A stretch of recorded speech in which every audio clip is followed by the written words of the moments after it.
Magandang araw po sa inyong lahat.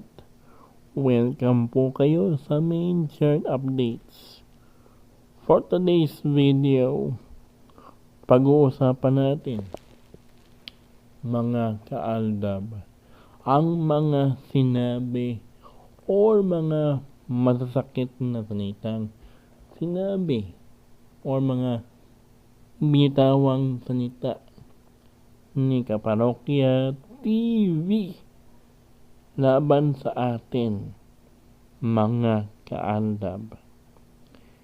Gusto niyang palabasin dito na mag-move on na lang daw, tanggapin na lang daw ang nangyari kay Min at kay Alden.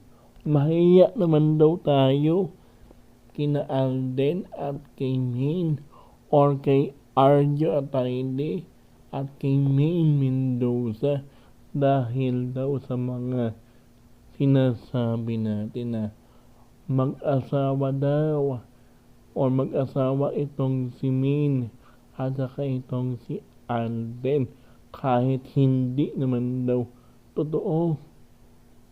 Yung parang ganon po yung kanyang sinasabi.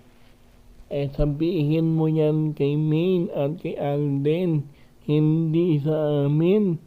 Kasi okay lang sana kung wala po kaming hawak na mga video na sila po mismo ang nagsabi at galing po sa kanilang pamilya at sa kanilang mismong mga bibig. Ito yung gusto kong linawin, mga kaaldab. Hindi yata maintindihan ni Kaparokya TV yung pagiging aldab fan natin. Kasi siya nga po ay sarado ang kanyang pag-iisip or yung kanyang utak. Diba? O sige, kung gusto mong mag-move on sa aldab, ikaw muna ang mauna. Kasi bakit mo nga naman pinag-uusapan natin or bakit mo binablog or kinokontent ang aldab or ito nga pong si Min at saka itong si Alden or ito nga pong si Arjo Atayde.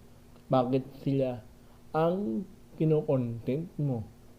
Kung wala na nga pong aldab, di sana wala na nga pong mga issue or hindi na po sila pinag-uusapan, diba? Kasi naus na diba? Pero hanggang ngayon ay pinag-uusapan pa rin, diba? Hindi mo kasi naintindihan hindi mo kasi magets yung context. Hindi raw relevant yung mga sinasabi ko, hindi raw relevant ang mga comments ng mga aldab fans patungkol sa issue ni Maine at saka ni Arjo o ni Alden at saka ni Maine, di ba? Yung para bang gusto niyang palabasin dito na yung context daw tanggapin na lang daw natin yung nangyari. Kahit na iba yung pagkakaintindi mo at pag-unawa mo sa aking mga sinabi, Mervin or Kaparokya TV. Kasi ito yung gusto niyang palabasin dahil nga po pinag-uusapan daw o lagi daw naman ng social media yung hiwalayang May Mendoza at saka Arjo Atayde. At pinapamulaanan po niya na hindi raw totoo yung balita mismo. Hindi raw totoo yung balitang hiwalay na dahil mag-asawa pa rin daw si Maine at saka itong si Arjo dahil wala pa naman daw opisyal na statement patungkol or wala nga po daw inabas na statement ang dalawa para kumpirmahin na hiwalay na nga po daw sila. Wala pa daw silang inabas na statement or comment or sila mismo yung nagsabi, no? Sa kanilang social media.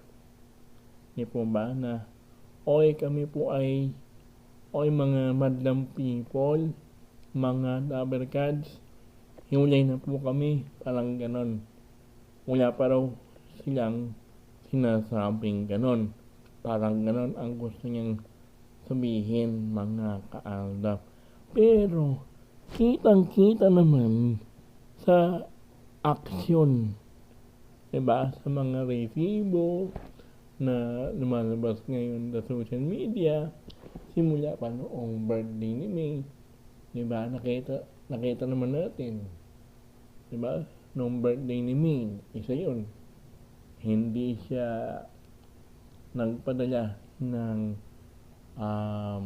video message kahit nasabihin pa natin na busy yung si Arjo at hindi, kahit hindi na siya pumunta para batiin si Maine, basta mayroong video, okay sana yun kung mayroong video, diba? Okay naman sana. Yes, meron siyang pagbati kay Maine, pero si Maine hindi man lang nag-reply or nag-thank you man lang, no? At ang kaduna-duna lang doon, yung pamilya Atayde hindi man lang bumati, diba? Kahit sa kanilang mga social media accounts, sa Instagram, sa Twitter, sa Facebook, diba? Wala tayong nakitang happy birthday, Maine. Diba? Wala nga po tayong nakitang pagbati galing kay Ibiang nitong nakaraang anniversary po ni Maine tsaka ni Arjo. Isa rin yun sa mga dahilan. Napakadali lang mag-post ng pagbati pero hindi talaga magawa ni Ibiang na bumati kay Maine at saka kay Arjo Atayde. Pero itong si Kaparokya TV ay hindi maintindihan na wala na nga po, no? Tapos na.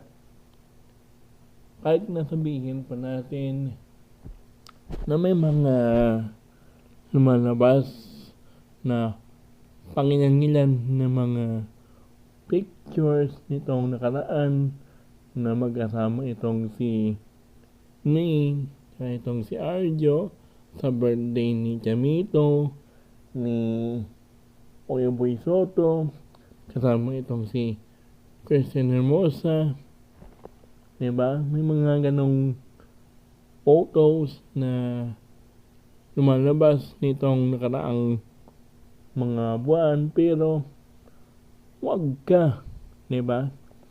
Mas pinag-usapan pa yung performance ni Maine Mendoza at ng Jowa Pao bilang ang maglolang sa kanya serye, diba? Yung si Yaya Dub, si Lola Nidora, tapos si Lola Tidora, yung Jowa Pao mismo, yung mismong mga lola sa kanya serye. Mas pinag-usapan pa yun kaysa dito sa anniversary ng Armin at saka yung mismong yung sa zona ni Pangulong Bongbong Marcos na hanggang ngayon nakakapagtaka, no? Sa dami-dami ng mga politiko na may mga asawa, si Arjo Atayde lamang ang walang kasamang asawa tuwing may sona ang ating Pangulong Bongbong Marcos. Simula pa noong una hanggang ngayon na malapit na siyang magpaalam bilang Pangulo ng ating bansa, no? Kahit na may mga intriga, may mga negative na nangyayari ngayon sa ating bansa, pero ang pinag-uusapan natin dito yung tungkol sa kay May at kay Alden at saka kay Arjo Atayde at kay May Mendoza na naiintriga daw. Ito yung napansin ko, mga kaaldab sa kanya, kay Mervin or kay Kaparokya TV, na para bang hindi niya nagustuhan or dismayado siya sa mga lumalabas at sa mga lumalabas na mga balibalita patungkol kay Ming at kay Arjo na para bang hindi siya makapaniwalang may mga lumalabas pa rin na mga balibalitang hiwalay na si Ming at saka itong si Arjo Atayde. Teka lang muna, Brad. Hindi ka ba updated? Hindi ka ba na-inform? Yes, may mga lumalabas na mga photos na nitong nakaraang mga buwan, pero imbis na pag-usapan yun, para bang sabihin ko na lang sa iyo na para bang ninangaw, para bang hindi siya masyadong pinag-uusapan, hindi katulad ng kay Min at saka kay Alden na araw-araw na lang ay pinag-uusapan. Talo pa nga sila ng Maybe saka ng Aldab, diba, na talaga namang araw-araw pinag-uusapan. Itong si Arjo at saka itong si Ming, seasonal lang ang kanilang balibalita. Tingnan mo nga naman. Diba? Kahit nasabihin mo pa na mayroon tayong sinasabing context dito sa pangyayaring ito, kitang-kita naman doon sa mukha mo na dismayado ka sa balitang yan. Kung ikaw ay updated sa dalawang ito, kay Main at saka kay Arjo, meron ka bang nakitang pagbati mula po kay Ibiang sa pamilya Atayde simula pa noong nitong nakaraang buwan, simula noong nag-birthday itong si May ng ika-31st birthday niya, diba? Hindi niya hindi siya nag-post si Ibiang, hindi siya bumati kay Min, pati itong si Maria Atayde.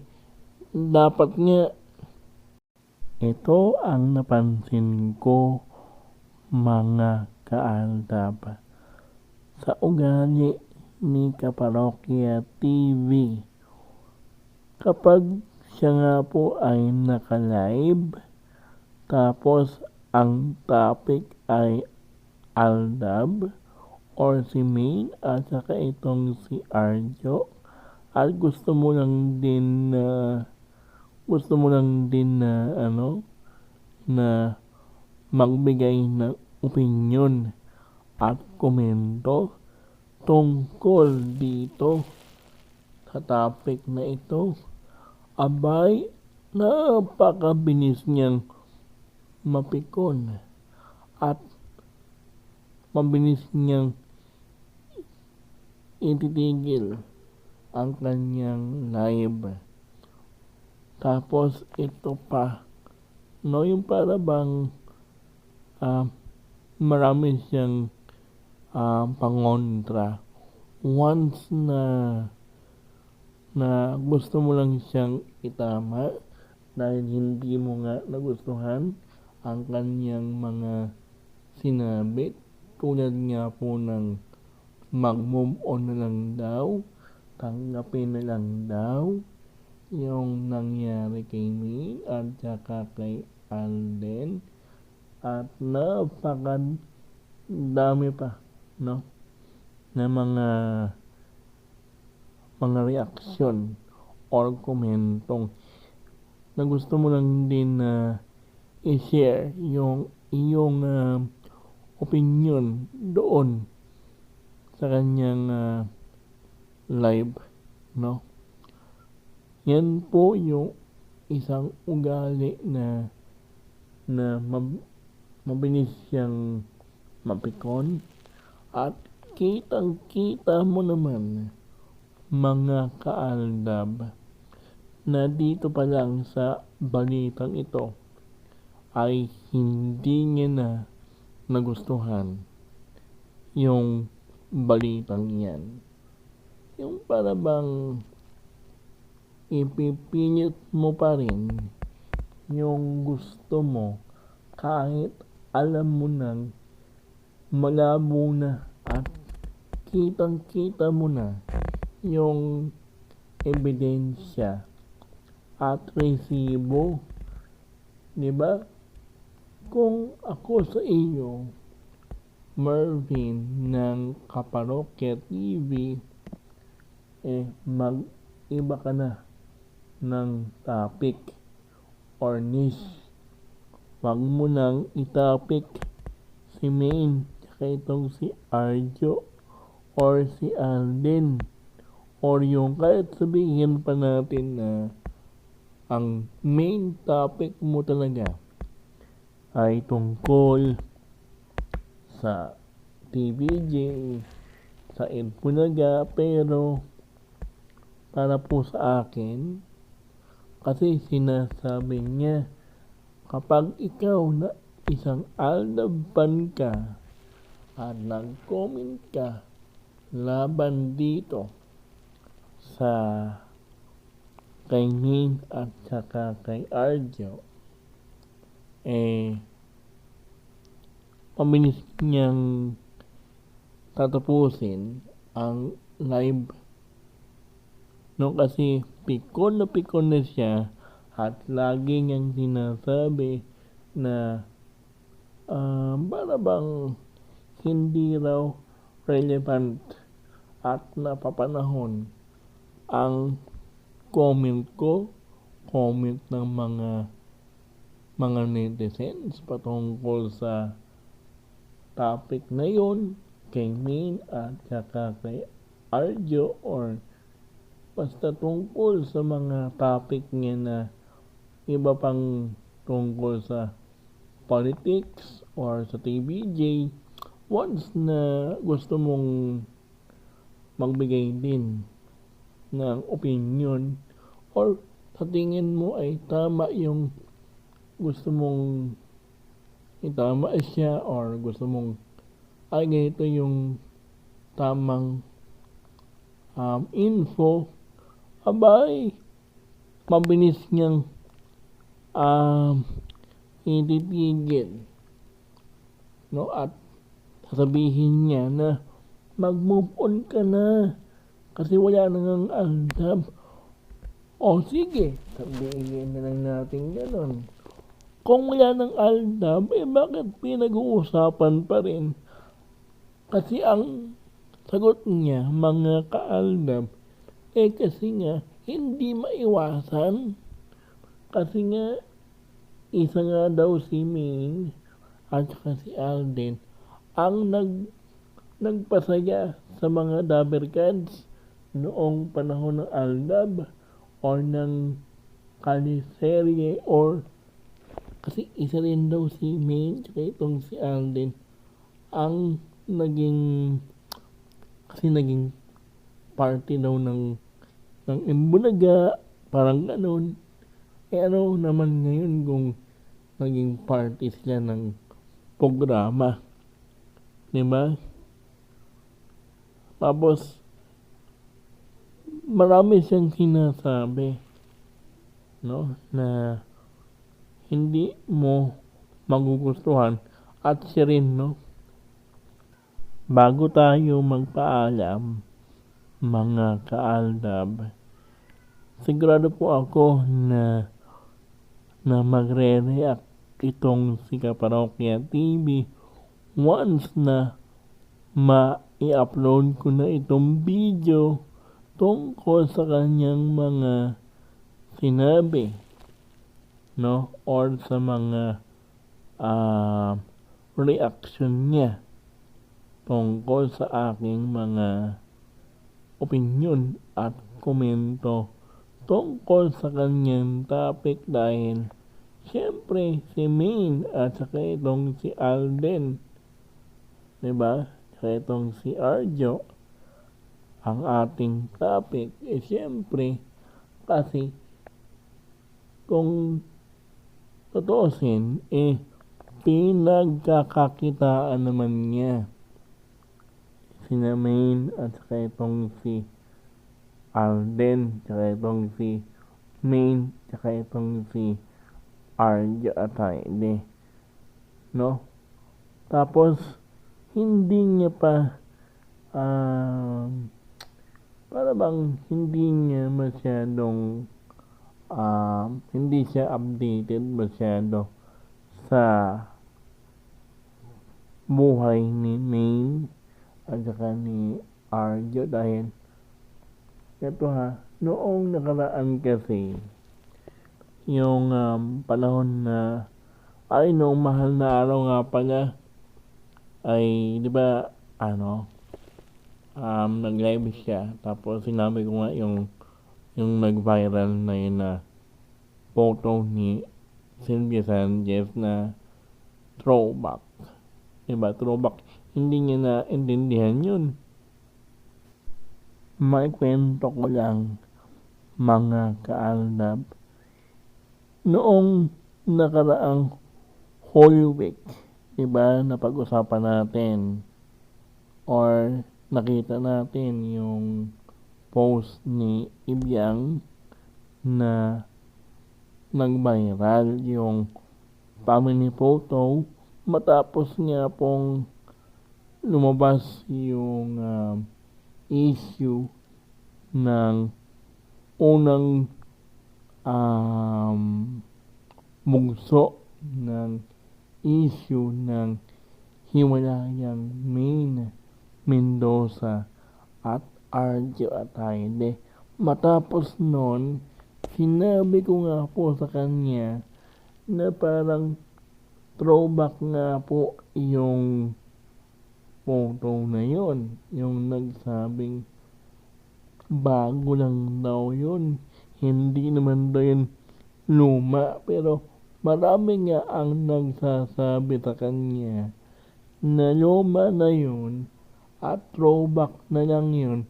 Pero kahit pati nga daw siya nalilito or hindi siya makapaniwala or sabihin na lang natin hindi siya naniniwala sa ganong hindi daw siya naniniwala sa ganong balita, parang ganon. Kasi para daw sa kanya hanggat hindi daw nagsasabi or hindi daw nag-announce na hiwalay na raw yung dalawa at hindi raw galing kay Ming at kay Arjo, hindi daw siya maniniwala. Kitang-kita naman sa ebidensya at sa mga post ngayon kahit na pilit pa nilang isalba yung mga photos na yun na sabihin na lang natin mag-post tayo na magkasama itong si Ming at itong si Arjo para panabasin na okay kahit hindi ganyan, no? Pero deep inside hindi pa rin siya convinced sa mga lumalabas na photos or mga news dahil sabi nga natin gusto daw niya na malaman or galing mismo kay Ming at saka kay Arjo na hiwalay na nga daw sila. Diba? Mga kaaldab. Ano ang inyong opinion? I-comment na lang ninyo sa ating comment